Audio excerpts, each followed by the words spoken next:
Hello students, how are you all? I hope you all are really doing good. I am Aditi and I am here to teach you economics class 12th.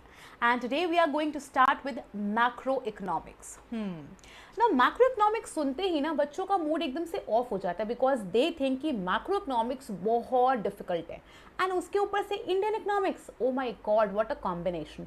But let me tell you, macroeconomics is equally interesting. बस हमारी approach कैसी है उसमें depend करता है. जितनी भी हमारी फॉलोइंग वीडियोस एंड क्लासेस हैं उसमें मेरी यही कोशिश रहेगी कि मैं आपके अंदर मैक्रो इकोनॉमिक्स के लिए एक अच्छा सा इंटरेस्ट डेवलप कर सकूं.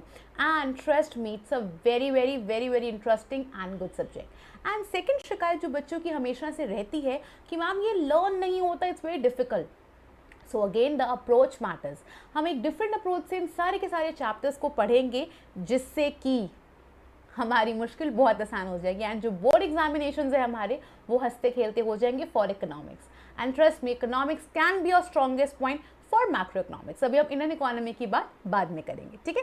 सो today the chapter that we are starting with is government budget. एक थोड़ी डिफरेंट अप्रोच से हम इस चैप्टर को स्टार्ट करेंगे. हम जितने भी चैप्टर्स पढ़ेंगे हम फ्लो चार्ट्स की हेल्प से पढ़ेंगे. Now why flow charts? देखो, किसी भी चीज़ को अगर दिमाग में स्टक करना है तो हम उसके लिए अगर एक प्रेजेंटेबल फॉर्म लेंगे तो वो जल्दी स्टक होता है. एक स्मॉल सी बात, हम कोई वीडियो देखते हैं या हम कोई सॉन्ग सुनते हैं तो उसके लिरिक्स ऑन द स्पॉट हमें लर्न हो जाते हैं. क्यों? लेकिन अपनी बुक्स को हम इतनी बार पढ़ लेते हैं वो हमें लर्न नहीं होती. It just depends upon the presentation. तो हम अपने सारे के सारे कंटेंट को फ्लो चार्ट्स में ब्रेक करके पढ़ेंगे जिससे वो फ्लो चार्ट्स आपके दिमाग में छप जाएं. एंड जब भी आपने आंसर लिखना है अपना तो बस आपको वो फ्लो चार्ट्स याद आए और आप अपना आंसर आराम से लिख लो. हर आंसर में कुछ ना कुछ कीवर्ड्स होते हैं which are very very important for your answer. जो कीवर्ड्स पे ही आपको मार्क्स मिलते हैं. तो आई हैव ट्राइड कि इन सारे फ्लो चार्ट्स में हम उन कीवर्ड्स को मैक्सिमली इनकॉर्पोरेट कर पाएँ ताकि आपका आंसर एक क्वालिटी आंसर बन जाए. ठीक है, चलो let's get started. Government budget जिसकी 6 मार्क की वेटेज है आपके बोर्ड एग्जामिनेशन में. सबसे पहले बात करते हैं गवर्नमेंट बजट की डेफिनेशन की. इस पूरे चैप्टर में जहाँ जहाँ मैं हम रिप्रेजेंट करूँगी, हम से मेरा मतलब होगा गवर्नमेंट, क्योंकि हम अल्टीमेटली गवर्नमेंट के बारे में पढ़ रहे हैं. डेफिनेशन पे चलते हैं. Now, what is government budget? It is an annual financial statement. It is an annual financial statement that records. एक एनुअल फाइनेंशियल स्टेटमेंट है जो रिकॉर्ड करता है गवर्नमेंट के एस्टिमेटेड रिसीट्स एंड गवर्नमेंट के एस्टिमेटेड एक्सपेंडिचर्स. नाउ सबसे पहले why the government? Because obviously हम गवर्नमेंट बजट पढ़ रहे हैं. Now why the word estimated? Because हम बजट बनाते हुए वी आर नॉट श्योर, हम बस प्लान कर रहे हैं कि ये खर्चे हो सकते हैं या ये एक्सपेंडिचर्स हो सकते हैं. So these are all plan. या अगर आप और इकोनॉमिक्स के बारे में बात करेंगे इन डीप तो दीज आर एक्स एंटे. आगे जाके इस वर्ड को हम पढ़ेंगे. तो अभी के लिए दीज आर प्लान्ड और estimated. So what is government budget? It is a annual financial statement जो रिकॉर्ड करता है. एनुअल फाइनेंशियल स्टेटमेंट हर फाइनेंशियल ईयर के लिए इसको हम प्रिपेयर करते हैं which records government's estimated receipts and government's estimated expenditure. The word estimated is very very important. अगर आप ये वर्ड नहीं लिखते हैं तो आपके मार्क्स कट सकते हैं. So it records government's estimated receipts and government's estimated expenditure during a fiscal year. Now government के financial year को हम बोलते हैं fiscal year. इसलिए जो government की policies भी होती हैं उनको भी हम financial policies ना बोल के fiscal policies बोलते हैं. तो अगर हम एक बार definition को समाप्त करें, what is government budget? It is an annual financial statement that records government's estimated receipts and government's estimated expenditure during a fiscal year. एक बार मेरे साथ और रिपीट करेंगे एंड उसके बाद देखना आप ऐसे उसको अपनी कॉपी में लिख सकेंगे. What is government budget? It is an annual financial statement that records government's estimated receipts and government's estimated expenditure during a fiscal year. ठीक है, ओके. अब ये estimated receipts and estimated expenditures को हम फर्दर आगे और स्टडी करते हैं. रिसिट्स जो होती हैं that basically states for inflow of money. That is यहाँ पे पैसे का इनफ्लो हो रहा है एंड जितने भी रिसिट्स होंगे दैट विल बी पैसे के लेन देन से. तो उसके लिए the word that we will be using is transactions. A very very important word. अब इसमें दो तरह के होंगी, capital receipts and revenue receipts. सबसे पहले फोकस करते हैं हम कैपिटल रिसिट्स पे. Okay, now all the transactions that either decreases the assets or increases the liability. The word or is very important. इन दोनों में से कोई एक चीज होगी, या तो आपके assets कम होंगे या फिर आपकी liability बढ़ेगी. अगर आपके assets कम होंगे जब आपने उसको सेल करा तो लार्ज अमाउंट ऑफ कैश आपके पास आ रहा है, that is inflow of money. और increase in liability, that is अगर हमने कहीं से बोरोइंग्स करी या कहीं से लोन लिया, again large amount of cash हमारे पास आ रहा है, again that leads to a capital risk. So all the transactions, the word transaction is very very important, उसको प्लीज मेंशन करना. मैं बार बार आपके कीवर्ड्स पे एम्फेसिस करूंगी जिससे आपका आंसर एक क्वालिटी आंसर बनेगा बहुत ही लेस एफर्ट के साथ. बेसिकली हमें स्मार्ट स्टडी करनी है. Okay, now what is capital receipts? It all the transactions that either decreases the asset or increases the liability. वो सारी transactions जो आपके assets को कम करती हैं और आपकी liabilities को बढ़ाती हैं. Either decreases the asset or increases the liability. Those are capital receipts. Now, for example, borrowings, recovery of loans, disinvestments and small savings. Now borrowings में क्या होगा, बोरोइंग्स में आपकी लाइबिलिटी जो है वो इंक्रीज हो जाएगी, बिकॉज हमने किससे बोरो किया, हमने मतलब गवर्नमेंट ने किससे बोरो किया. जब बोरो करेंगे तो इनफ्लो ऑफ कैश होगा, and again it is leading to increase in liability, it is a capital receipt. Recovery of loans, यहाँ पे आपके असेट्स जो हैं वो कम हो जाएंगे. कैसे, अगर हमने मतलब गवर्नमेंट ने किसी और को लोन दिया, it can be a state government, can be union territory, किसी को भी गवर्नमेंट ने लोन दिया, तो that particular thing is our asset. अगर वो हमें पैसा वापस करता है तो आपके असेट्स की रिकवरी हो रही है. सो अगेन यहाँ पे आपके असेट्स कम हो रहे हैं and cash is coming in, that is what, that is a capital receipt. Next आता है आपका डिसइन्वेस्टमेंट. डिसइन्वेस्टमेंट में क्या होता है, गवर्नमेंट अपना शेयर या अपना स्टेक बेच देता है प्राइवेट सेक्टर को, जिसको हम प्राइवेटाइजेशन भी बोलते हैं. इसके बारे में हम डिटेल में पढ़ेंगे इंडियन इकोनॉमी में. सो अगेन डिसइन्वेस्टमेंट में गवर्नमेंट के असेट्स कम हो रहे हैं and large amount of cash is coming in, again that is a capital risk. And last में आता है स्मॉल सेविंग्स. इन सब के बारे में हम दोबारा अभी डिटेल में पढ़ेंगे. तो अभी के लिए you should know what are capital risk. All the transactions that either decreases the asset or increases the liability, those are capital receipts.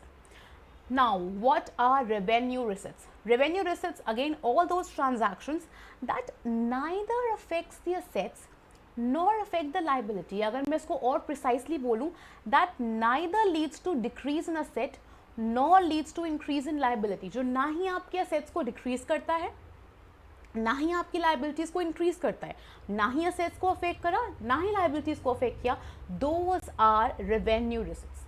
No ये वो ट्रांजैक्शंस होती हैं जो गवर्नमेंट के डे टू डे रिसिट्स होती हैं. दैट इज गवर्नमेंट की, अगर मैं बहुत लेमन लैंग्वेज में बोलूँ, गवर्नमेंट की डे टू डे कमाई. अब गवर्नमेंट कहाँ से कमा सकती है, ईदर टैक्स रिसिट्स और नॉन टैक्स रिसिट्स. टैक्सेस जो है, टैक्स रेवेन्यू या टैक्स रिसिट्स जो है, वो गवर्नमेंट की मेन इनकम होती है. तो या तो गवर्नमेंट टैक्सेस लेके अर्न कर रही है या फिर अदर तरीके, जैसे गवर्नमेंट ने हमसे फीस एंड फाइन्स लिए, गवर्नमेंट ने चलान्स लिए, या गवर्नमेंट के अपनी अलग अलग कंपनीज के प्रॉफिट्स हुए, या अगर गवर्नमेंट ने कहीं पे इन्वेस्ट करा हुआ है तो उसका डिविडेंड गवर्नमेंट को मिला. इन सब के बारे में भी हम रीड करेंगे. So tax receipts and non tax receipts. तो अभी हमने दो चीज़ें पढ़ी, capital receipts and revenue receipts. Capital receipts में all the transactions that either decreases the asset or increases the liability, those are capital receipts. Revenue receipts, all the receipts that neither affects the assets nor affect the liability. या फिर आप लिख सकते हो that neither leads to decrease in asset nor leads to increase in liability, those are revenue receipts. I hope it is clear now. अब चलते हैं estimated expenditures पे. वो भी दो तरह के होते हैं, capital expenditure and revenue expenditure. अब एक्सपेंडिचर्स की जब भी हम बात करेंगे, we are basically referring to outflow of funds. That is पैसा आपके हाथ से जा रहा है, खर्चा हो रहा है हमारा. सो अगर हम बात करें कैपिटल एक्सपेंडिचर्स की, all the transactions that either increases the asset or decreases the liability. That is या तो आपके असेट्स बढ़े या फिर आपकी लाइबिलिटी कम हुई, दोनों में से कोई एक चीज़ होगी.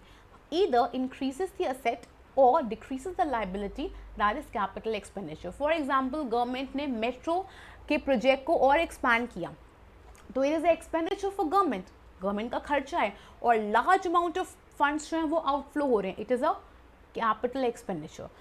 On the other hand government ने जो बोरोइंग्स दी थी, जो लोन्स दिए थे, उसकी रीपेमेंट कर दी, तो गवर्नमेंट की लाइबिलिटी डिक्रीज हो गई. Again that is what, that is decrease in liabilities, it is a capital expenditure. So all the transactions that either increases the assets or decreases the liability, those are capital expenditure. On the other hand, अगर हम revenue expenditure की बात करें, same, all the transactions that neither affect the assets nor affect the liability, those are revenue expenditures. या फिर इसको ये भी बोल सकते हैं, all the transactions that neither increases the asset nor decreases the liability. मतलब बेसिकली हमने इसी चीज़ को एक नेगेटिव सेंस में लिख दिया है कि जो ना ही आपके असेट्स को इंक्रीज करता है और ना ही आपकी लाइबिलिटीज़ को डिक्रीज करता है, those are revenue expenditures. So I guess आपको ये 5 चीज़ें हमने पढ़ी, वो 5 क्लियर होंगी. सबसे पहले हमने पढ़ा the definition of government budget. अगर हम इसको एक बार दोबारा से देखें, what is government expenditure, sorry what is government budget. Government budget is a annual financial statement जो रिकॉर्ड करती है, जस्ट अ सेक, या it is a annual financial statement जो रिकॉर्ड करती है गवर्नमेंट के एस्टिमेटेड रिसिट्स एंड गवर्नमेंट के estimated expenditures during a fiscal year. And उसके बाद हमने क्या पढ़ा था, उसके बाद हमने पढ़ा था इन दोनों के बारे में regarding the components, capital expenditure and revenue expenditure, capital receipts and revenue receipts. कि कैपिटल रिसिट्स में या तो आपके असेट्स डिक्रीज होंगे या आपकी लाइबिलिटीज इंक्रीज होंगी, and in revenue receipts either neither your assets will be affected nor your liability will be affected. और अगर हम expenditures की बात करें, capital expenditure में assets will increase, liabilities will decrease, and revenue expenditures में neither assets will be affected nor liability will be affected. अब कई बार मुझे बच्चे कहते हैं कि मैम हमें ना इन दोनों में बहुत confusion हो रही है, कहाँ पे asset बढ़ रहा है, कहाँ पे asset कम हो रहा है. कॉमन सेंस लगाओ.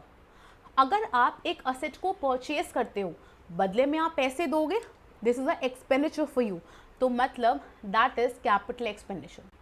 और अगर आप एक असेट सेल करोगे तो बदले में आपको पैसे मिलेंगे, receipts for you, inflow of cash, that is capital receipts.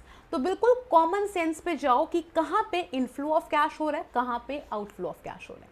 I hope it's clear to you now. Okay, चलो एक बार इन सारी चीज़ों को हम देख लेते हैं अपने नोट से. The definition of government budget. Government budget is a annual financial statement of estimated receipts and estimated expenditures during a fiscal year. आपको ये डेफिनेशन लर्न करने की बिल्कुल भी ज़रूरत नहीं है, अपनी बनाई हुई डेफिनेशन को लर्न करो, I will appreciate that. Okay, इसके बाद ऑब्जेक्टिव्स आते हैं, वो हम थोड़ा सा लाग पे पढ़ेंगे. अभी जो हमने पढ़ा है हम उसको एक बार ही देखते हैं. ओके, बजट रिसिट्स 2 तरह की होती हैं, रेवेन्यू एंड कैपिटल. इसको आप पढ़ चुके हो, तो आप डेफिनेशंस आप अगेन अपनी खुद लिखोगे. Then there is a difference between revenue receipts and capital receipts. सबसे पहले उनकी डेफिनेशन हो सकती है कि these are those money receipts which neither creates any liability nor reduces any assets. और यहाँ पे these are those money receipts which either creates a liability or causes reduction in assets. Again अपनी definitions use करो, मेरी बनाई हुई definitions पे मत जाओ. नाउ नेक्स्ट आता है obligation. What is the meaning of the word obligation. Obligation का मतलब होता है बेटा ड्यूटी. अगर हम रेवेन्यू रिसिट्स की बात करें, अगर गवर्नमेंट ने आज आपसे टैक्स लिया, तो क्या गवर्नमेंट के ऊपर कोई ऑब्लिगेशन है कि गवर्नमेंट को उसको कल को वापसी करना है? The answer is no. Government पे कोई ऑब्लिगेशन नहीं है. तो यहाँ पे government is under no obligation. Government is under no obligation कि उसको आपका अमाउंट रिफंड करना है, उसको इन रेवेन्यू रिसिट्स को रिफंड करना है. लेकिन कैपिटल एक्स रिसिट्स में ये तो गवर्नमेंट पे एक लाइबिलिटी होती है कि गवर्नमेंट को वो पैसा वापस करना है. तो येस, यहाँ पे गवर्नमेंट एक ऑब्लिगेशन के अंडर है कि गवर्नमेंट को उस अमाउंट को रिटर्न करना पड़ेगा फ्यूचर में. एंड अगर कोई इंटरेस्ट होगा तो इंटरेस्ट भी देना पड़ेगा. नेक्स्ट आते हैं टाइप्स. टाइप्स में जो अभी हमने पढ़ा, tax revenue receipts, non tax revenue receipts, और यहाँ पे borrowings, recoveries of loan and advances, disinvestment, small savings, इन सब के बारे में अभी हम पढ़ेंगे. सबसे पहले अपने आप पे हम फोकस करते हैं for revenue receipts. Now when I am talking about revenue receipts, तो हम रेवेन्यू रिसिट्स में सबसे पहले बात करते हैं टैक्स रिसिट्स की। हम टैक्स रिसिट्स में देखें तो गवर्नमेंट दो तरह के टैक्सेस लेती है, one is your direct tax and other is your indirect tax. Know what is direct tax? Direct tax is one जब जिसका बर्डन है टू पे द टैक्स वही पर्सन पे कर रहा है, ये दोनों सेम पर्सन है। जैसे इनकम टैक्स मेरे पे बर्डन है तो मुझे ही पे करना है, जिसकी इनकम उस पे बर्डन, मैं इस बर्डन को किसी पे शिफ्ट नहीं कर सकती, ट्रांसफर नहीं कर सकती, that is direct tax. Indirect tax burden किसी और का एंड पेमेंट कोई और करता है। सिर्फ समझाने के लिए एग्जांपल ले रही हूँ, आजकल ऑब्वियसली वो अप्लाई नहीं होता। Sales tax, sales tax primarily duty बनती है किसकी पे करने की? सेलर की, लेकिन वो किसकी पॉकेट से निकलता है? बायर की पॉकेट से। दैट इज हमने अपना बर्डन, सेलर ने अपना बर्डन बायर पे शिफ्ट कर दिया। और एंटरटेनमेंट टैक्स प्राइमरीली किसकी ड्यूटी बनती है वो पे करने की? सिनेमा हॉल्स वालों की, जो ऑब्वियसली आपको वो फैसिलिटी दे रहे हैं, लेकिन वो किसकी पॉकेट से चार्ज करते हैं? ऑब्वियसली आपकी पॉकेट से। तो उन्होंने अपना बर्डन आप पे शिफ्ट कर दिया, that is what indirect tax. So direct tax जिसका बर्डन वही पे करेगा, इनडायरेक्ट टैक्स बर्डन किसी और का, पे कोई और करता है। तो यहाँ पे burden and payment different persons पे है।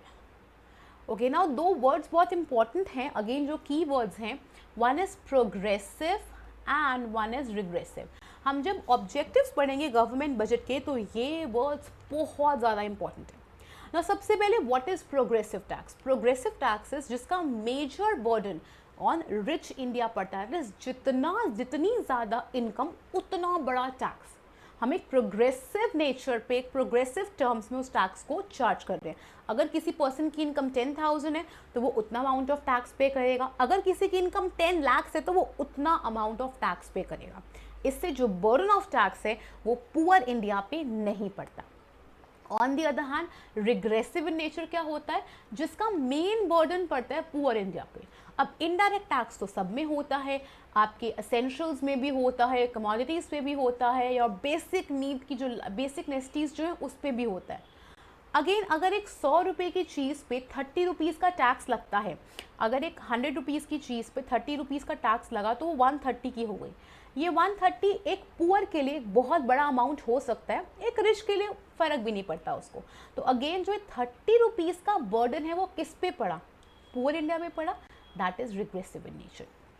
सो डायरेक्ट टैक्सेस जो हैं they are progressive in nature and indirect taxes are regressive in nature. ये वर्ड्स मैं आगे जाके यूज़ करूँगी एंड आई होप हम इन वर्ड्स के मीनिंग को ध्यान रखें। ठीक है, नेक्स्ट आते हैं हमारे नॉन टैक्स रिसिट्स। ये सारी कैटेगरीज होती हैं नॉन टैक्स रिसिट्स, बेसिकली जो टैक्स में नहीं है। सबसे पहले इंटरेस्ट, अगर हमारी गवर्नमेंट ने किसी को भी लोन दिया है, it may be any state government और एनी यूनियन टेरिटरी और एनी लोकल अथॉरिटी, तो उससे जो इंटरेस्ट गवर्नमेंट अर्न कर रही है वो उसकी इनकम है। अगेन यहाँ पे कोई टैक्स तो नहीं है, तो that is a non tax receipt. Next आता है प्रॉफिट एंड डिविडेंड। गवर्नमेंट की अपनी अपनी कंपनीज, अपनी अपनी एंटरप्राइजेज हैं, तो जो उसका प्रॉफिट है या गवर्नमेंट ने कहीं पे इन्वेस्टमेंट करी है, जो भी उस इन्वेस्टमेंट का डिविडेंड है या उन शेयर्स का डिविडेंड है, वो सारा यहाँ पे आ जाएगा। नेक्स्ट आते हैं fees and fines. Government different ways से हमसे फीसेस लेती है। It can be driving licence fees, passport fees, anything out, या फिर गवर्नमेंट हम पे चलान लगाती है, फाइन्स लगाती है, ट्रैफिक पुलिस वाले हम पे चलान लगाते हैं, फाइन लगाते हैं, वो सारे भी कहाँ जाते हैं? गवर्नमेंट की ट्रेजरी में। दे आर बेसिकली गवर्नमेंट के non tax receipts. And last में आता है एक्सटर्नल ग्रांट्स। एक्सटर्नल ग्रांट्स जब किसी भी चीज़ के लिए, जैसे भी पीछे कोविड-19 के लिए बाहर की बहुत सारी फॉरेन गवर्नमेंट्स ने या फॉरेन एंटरप्राइजेस ने, फॉरेन कंपनीज में हमारे गवर्नमेंट को हेल्प करी थी, वो help is basically aid. Again government को उसको वापस नहीं करना है, गवर्नमेंट ने उसको रिसीव करा, इट इज़ अ रिसिट, वो किस में जाएगा? External grants. तो किसी भी चीज़ के लिए अगर हमें बाहर से कोई हेल्प मिलती है, that is external grants. Okay, great.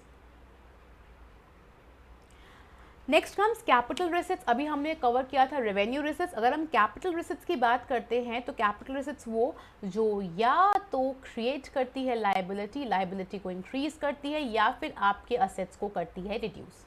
सबसे पहले आती है बोरिंग्स, जैसे हम पहले ही पढ़ चुके हैं कि बोरिंग्स होती हैं तो आपकी लाइबिलिटी बढ़ जाती है, बिकॉज हमें कहीं ना कहीं इसको पे करना है, फ्यूचर में एक ऑब्लिगेशन बन जाती है, तो it is a capital receipt. Next आता है recovery of loans and advances. अगर हमने मतलब गवर्नमेंट ने किसी को भी लोन दिया है तो वो पर्टिकुलर अथॉरिटी जो है वो गवर्नमेंट का असेट है। इन केस वो इस लोन को रीपे कर देते हैं, so it is a capital receipt, because आपका असेट यहाँ पे कम हो गया, असेट यहाँ पे कम हो गया, तो that is a capital receipt. Then disinvestment, जब गवर्नमेंट अपना शेयर या अपना स्टेक प्राइवेट सेक्टर को बेच देती है due to an number of reasons, again government का यहाँ पे असेट कम हो रहा है, that is what, that is your disinvestment capital receipt. And last में स्मॉल सेविंग्स, गवर्नमेंट अलग अलग स्कीम्स में सेव करती है लॉन्ग टर्म के लिए, अगेन वो एक लॉन्ग टर्म के लिए गवर्नमेंट को हेल्प करता है, तो इसीलिए ये भी आपकी कैपिटल रिसिट्स है। I hope it is clear. Okay, next चलते हैं हम रेवेन्यू एक्सपेंडिचर पे एंड कैपिटल एक्सपेंडिचर पे। जस्ट एक स्मॉल सा ब्रीफ है, दोनों की डेफिनेशंस पहले हो जाएंगी कि रेवेन्यू एक्सपेंडिचर वो है जो नहीं ना तो आपकी असेट्स को क्रिएट करता है और ना ही लाइबिलिटी रिड्यूस करता है। कैपिटल एक्सपेंडिचर्स वो हैं दैट ईदर क्रिएट्स असेट और आपकी लाइबिलिटी को डिक्रीज करता है। एग्जाम्पल्स हो सकते हैं गवर्नमेंट एम्प्लॉयज़ की सैलरीज, जो गवर्नमेंट ने लोन दिया उसके इंटरेस्ट, पब्लिक एक्सपेंडिचर्स जो गवर्नमेंट यूटिलिटीज़ पे करती है, रोड की मेंटेनेंस एंड ऑल, वो सारा यहाँ पे आ जाएगा। यहाँ पे कंस्ट्रक्शन हुआ फ्लाईओवर्स का, रोड्स का, मेट्रोज का, गवर्नमेंट कोई भी चीज़ में इन्वेस्ट करती है, गवर्नमेंट ने एक नया वेंचर डाला, वो सारी चीज़ें हो जाएंगी। यहाँ पे ये गवर्नमेंट के डेली ऑपरेटिंग एक्सपेंस है, that is important for running of the business, running of the government की सारे ऑपरेशंस को, एंड ये एक लॉन्गर पीरियड के लिए होते हैं जो गवर्नमेंट को एक लॉन्ग टर्म में, दैट इज गवर्नमेंट के असेट्स क्रिएट करते हैं, गवर्नमेंट को एक लंबे समय के लिए बेनिफिट देंगे। Now these are recurring in nature, क्योंकि हम हर महीने हर साल अपने एम्प्लॉयज़ को सैलरी पे करते हैं, रोड्स की मेंटेनेंस करवाते हैं, यूटिलिटीज़ में इन्वेस्ट करते हैं, लेकिन ये नॉन रिकरिंग इन नेचर है, ये बार बार नहीं होते। तो आज के सेशन में हमने सबसे पहले गवर्नमेंट बजट की डेफिनेशन पढ़ी, उसके बाद हमने देखे कंपोनेंट्स ऑफ गवर्नमेंट बजट और उसको हमने डिटेल में पढ़ा। आज के लेक्चर में इतना ही। Rest of the chapter will be covered in next lecture. Stay tune with us और आगे देखते हैं। Bye bye.